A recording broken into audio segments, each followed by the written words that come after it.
In today's world of misinformation, it can be hard to know what to believe, what's true, and what is propaganda designed to manipulate you. And today we're going to explore this topic further with Garry Paxinos, CTO at NT Connect, to discuss their new app, NOOZ.AI, an AI-driven news aggregator that analyzes the news using natural language processing and machine learning to empower readers in identifying news media influence. In this episode, we'll discuss NOOZ.AI, how it works, and how it was created, alongside the story behind its name, and we also talk about NetTALK, an easy to set up and use low-cost voice-over IP home phone service, which sits under NT Connect, where Garry is also the CTO. I hope you enjoyed today's episode. Garry Paxinos, I'm the Chief Technology Officer for NetTALK. Joined the company in 2011. And basically, I'm in charge of architecture, technical operations, system design, and even get a little bit into coding, just to keep keep current with the technology that's out there. Fantastic, awesome. Well, this is a technology podcast, so it's great to have you on as the CTO of NetTALK. And I'd love to know, how did NetTALK begin? It started in 2008. There were a few execs that had previously been in the telecom industry. We're looking at the market and knew that they can come out with a product, a service that can compete with traditional telephone, the RBOX or regional bell operating companies at the time, with a service that would be at a yearly fee that was roughly equivalent to the monthly fee that the RBOX were charging.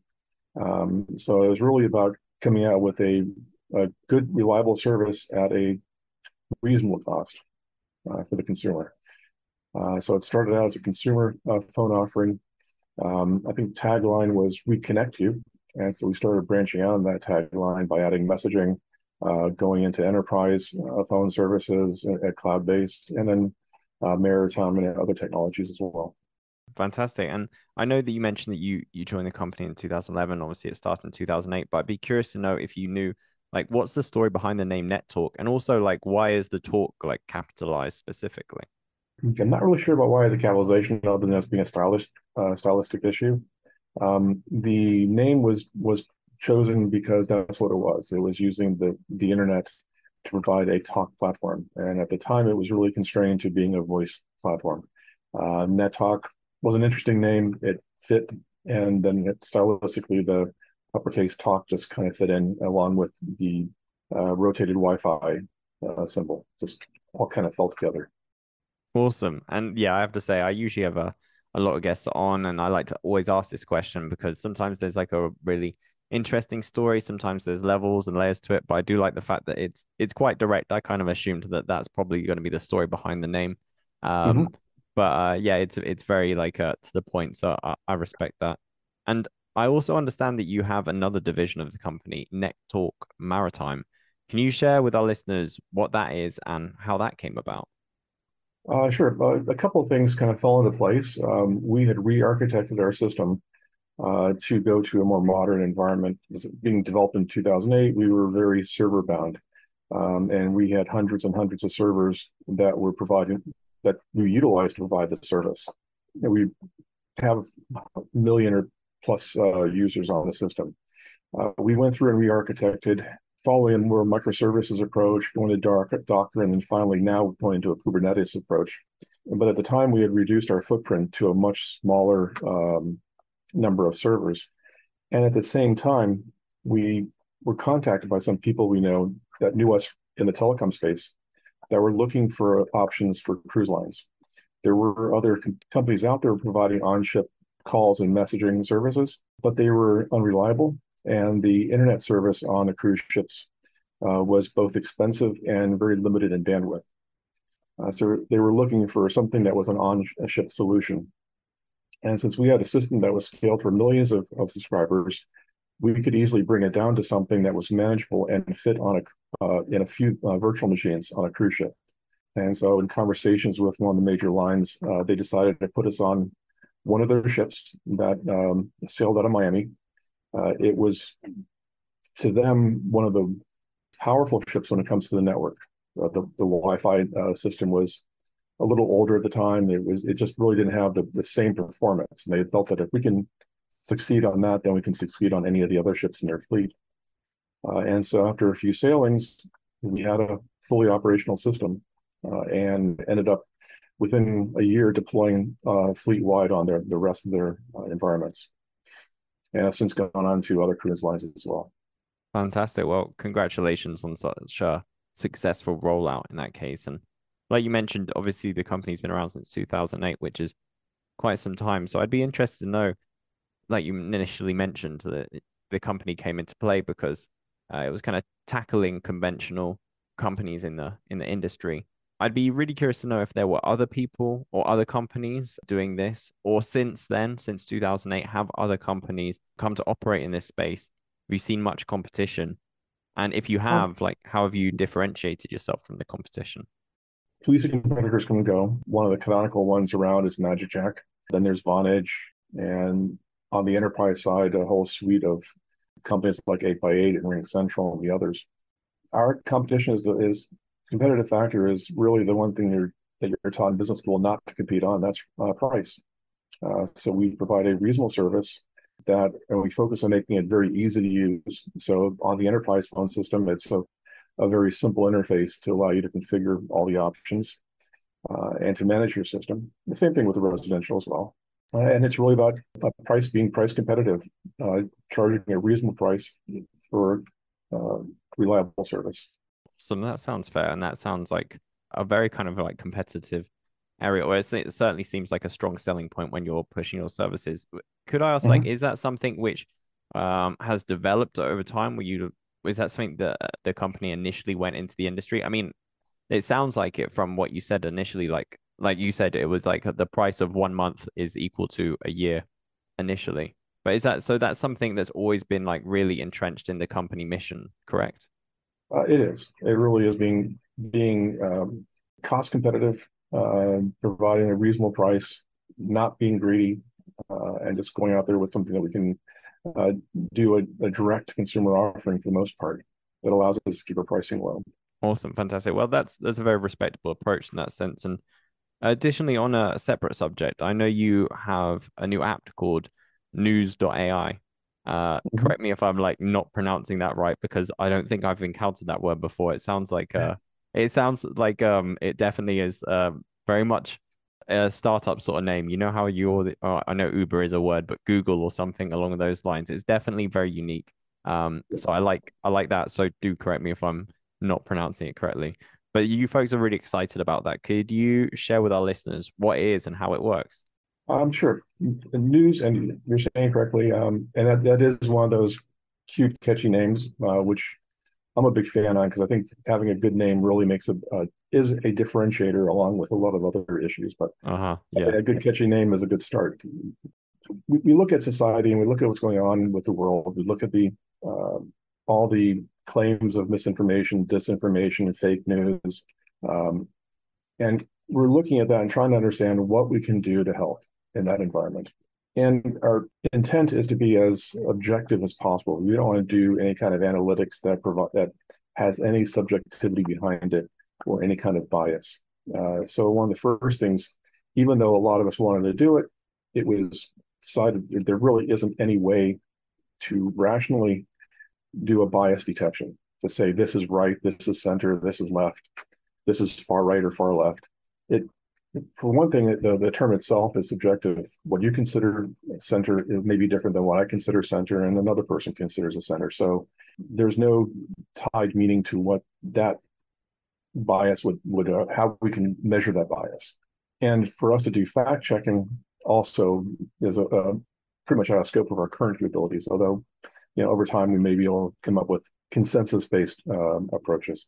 So what we focused on really was a linguistic or language analysis of the articles to see how they're written, look at the objectivity of the style, the sentiment, what type of styles of propaganda may be utilized in the article, and also revision counts. One thing that people don't really pay attention to is how an article changes over time.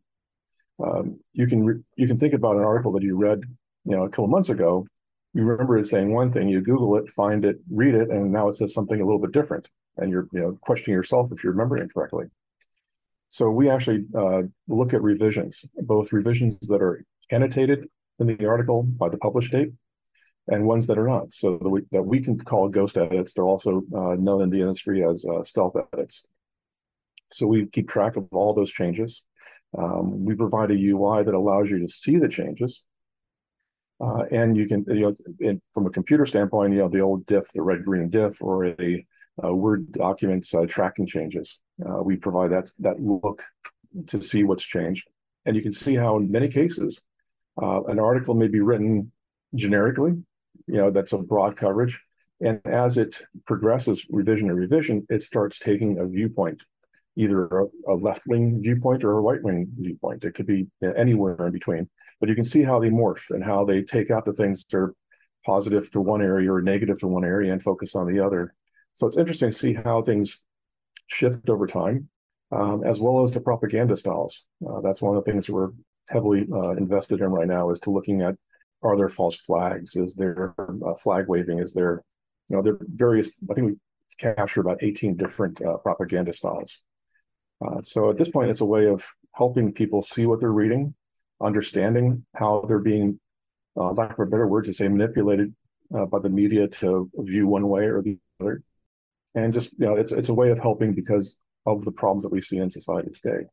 One of the things that we look at is that it's hard today to communicate an opposing viewpoint. You really need to have a rational discussion about different views. And today people seem to bunker down into, one viewpoint or another.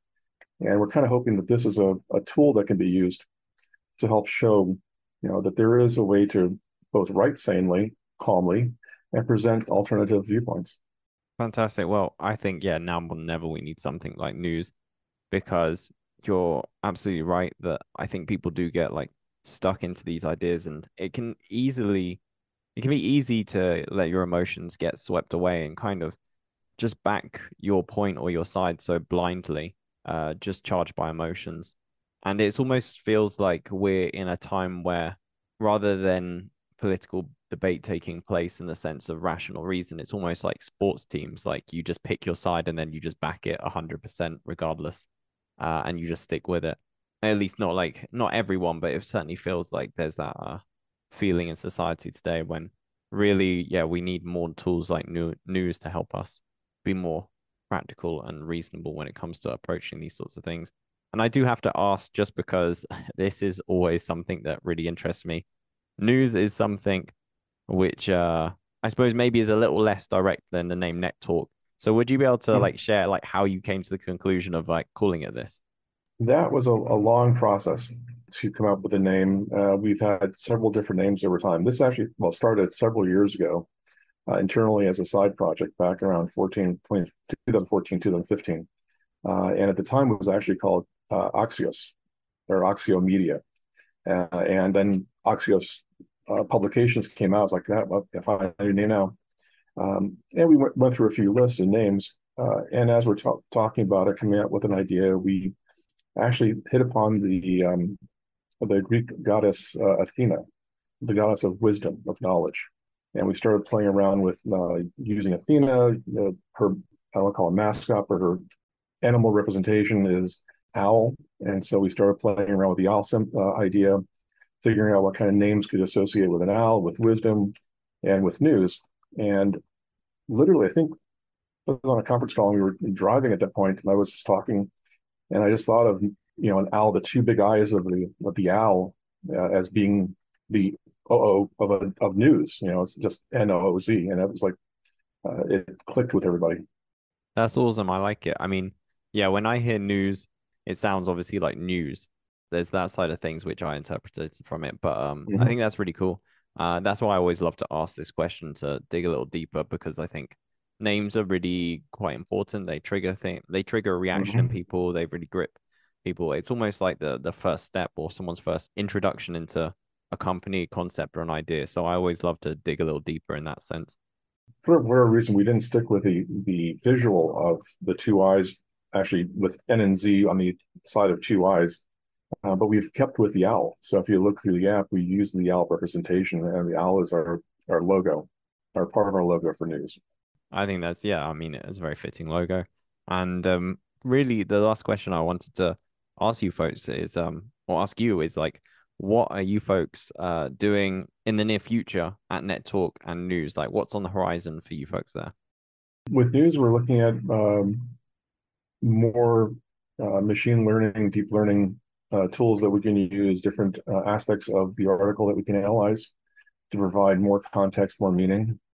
On maritime, we're working with several more cruise lines to launch in their environments. We're launched, I believe, on 3 or 4 today. Just that one is public, and that's Norwegian. So it's a matter about improving technology. We are migrating the rest of our infrastructure over to Kubernetes. Most of it is on-prem, just simply because of our hardware infrastructure that we already have. But we're dabbling with cloud and primarily using Civo as our cloud vendor today.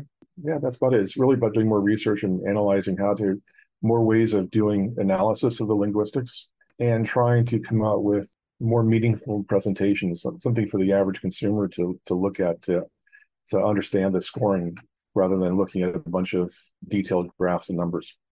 Fantastic. Well, it sounds like you got fingers in many pies over there, and I love the work you're doing, especially with NOOZ. I think that has so much potential. So I'd love to keep a closer eye on that. And if other folks, if listeners do want to find out more about NOOZ, NetTALK, or just keep up with yourself, Garry, how can they do that? Where should they go? Sure. NOOZ is simply NOOZ.AI, both on the web as well as in both the Google Play and App Stores on Apple. NetTalk is nettalk.com, and I'm also available on LinkedIn. Fantastic. Excellent. Garry, thank you so much for joining me today. I've really enjoyed it. All right. Thank you. Same here. Growing a company has many hurdles, from securing funding to expanding your business capabilities to ranking better on search. Each business challenge is uniquely complex. The solution to these challenges is growth-focused digital PR and marketing, and that is where our sponsor, Publicize, comes in. Publicize sets itself apart from traditional PR companies. It does not charge large retainers or churns out press releases whether you've got a newsworthy announcement or not. Publicize builds businesses' online presence and gets high-quality PR and media coverage for startups and entrepreneurs who are priced out of a broken PR industry. What's more, listeners of Brains Bite Back can find the tools and resources they need to overcome common hurdles that many startups face when trying to generate long-term growth by visiting publicize.co/BBB. That's publicize.co/BBB.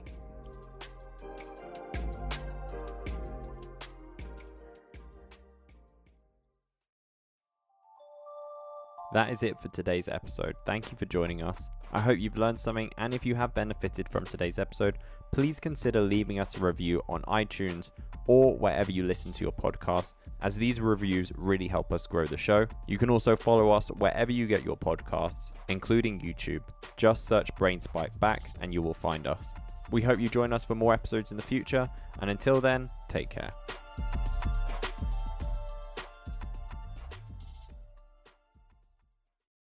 Disclosure: this episode contained a client of an Espacio portfolio company.